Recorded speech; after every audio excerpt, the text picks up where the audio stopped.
Willie, just talking about crime in New York City. Obviously, you look, New York City traditionally has been the safest big city in America. Crime's gone up everywhere, in red states, in blue states. This is an AP article from a couple weeks ago. Major crimes are all down. Murders have declined, rapes, robberies, burglaries, and grand larcenies all down. So this Republican claim, they had these guys come up here to try to distract from all the crimes that Donald Trump's committed or is going to be convicted of, indicted for. Crimes are down. The major crimes are all down in New York City. And you can't say that about some cities in red states. It's just the opposite. Many are trending in the other direction, and a lot is attached to just to really infatuation with guns.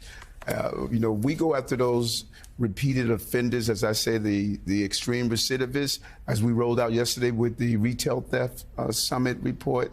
We're really showing how there's a small number of people committing crimes repeatedly. When you go after them, you're going to see everyday New Yorkers able to enjoy the beauty of this amazing city. And that was a campaign promise. I'm living out the campaign promise that we're going to zero in on public safety, and we're seeing the productivity of that, having something like the World Cup come here. 99% of our jobs we lost pre-pandemic are recovered. Our tourism is increasing. There's a good energy in the city. And part of that is it's all happening in New Jersey, too. Again, as I was with the governor of Puerto Rico, I'm completely biased because I'm a child of New Jersey, as you know. But there are good things happening in that state right now. Absolutely. Very similar trajectory as Eric is describing in New York City. We're enjoying in New Jersey. We haven't talked about the world-class stadium that we have. 80,000 seats, over 220 boxes. And again, it's a great quality of life in New York and New Jersey. And we're really excited. And when is the announcement made, Governor? When will we know if New Jersey? We think it's September. This fall. I think September. We have the games. Now we need the finals. What about perhaps the biggest element of all?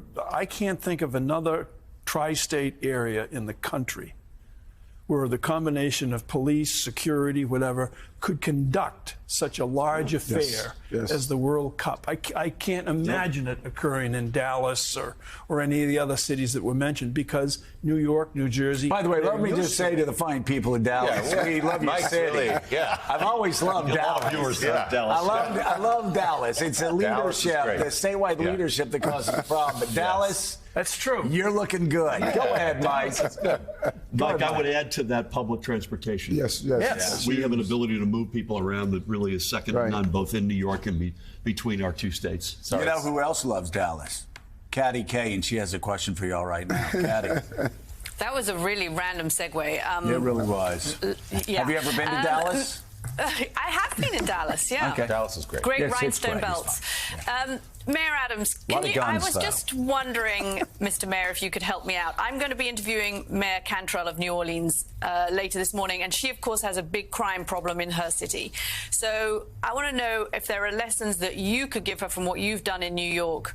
Are there things that other Democrats who are facing high crime rates in their cities as mayors could replicate around the country? Be true to yourself. And there's a small numerical minority who, no matter what we do about protecting the people of our cities, they're going to yell the loudest. And that is not the overwhelming position of everyday New Yorkers. When I put in place my anti-gun unit, there was a small number who yelled, but we were able to take over 9,000 guns off the street.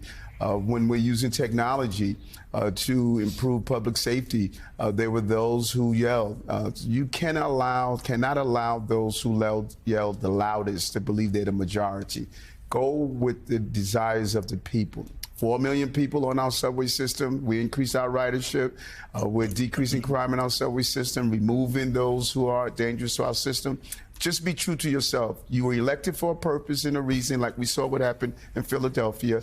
Stay true to that mission, and you could accomplish what you want to. Mr. Mayor, you opened a lot of eyes a couple of days ago when you announced that almost 50% of the hotel rooms in New York City are occupied by asylum seekers, by migrants who have come here after crossing the border into the country. And you have not been shy about saying the Biden administration needs to do more to help you out. We are proud that we're a sanctuary city. As you said, you're proud that we welcome migrants here. But the system is overwhelmed. What gives here? How do you see your way out of this? Yes, and when the exact numbers, when you look at our hotel rooms from 51 to 200 occupancy that can really handle the migrants, a little over 40% of them are handled by migrant and not outside visitors, particularly around now when people come to graduation ceremonies, they go to those small hotels. It has overwhelmed our system, and 65,000 people coming to the city. Just a week and a half ago, we had 4,200 in 1 week. In one day, we had 900. The numbers are just unbelievable when you think about it. Our goal is to make sure that we have a real decompression strategy at the border and a decompression strategy in the state. And really, the Democrats, we're losing this argument.